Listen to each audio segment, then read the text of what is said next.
இந்த இளவட்டக்கல்ல யாரு தூக்குறாங்களோ அவங்கதான் தமிழ்நாட்டோட முதல்வர். யாரு ஜெயிப்பாங்கன்னு பாக்கலாம். வீடியோவை முழுசா பாருங்க அன்பு மக்களே. ஐயா எடப்பாடியார் இப்ப இளவட்டக்கல்ல தூக்க போகிறார்.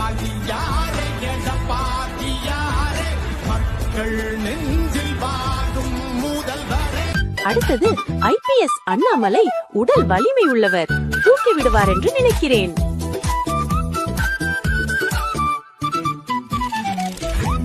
ஸ்டாலின் ஐயா வந்தாரு, இப்ப கல்ல தூக்க போறாரு.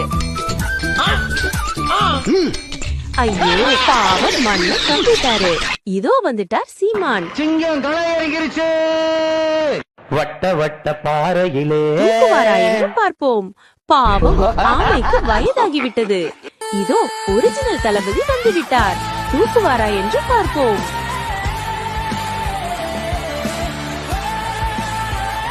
மக்களே கமெண்ட்ல சொல்லுங்க யாரு ஜெயிச்சாங்கன்னு.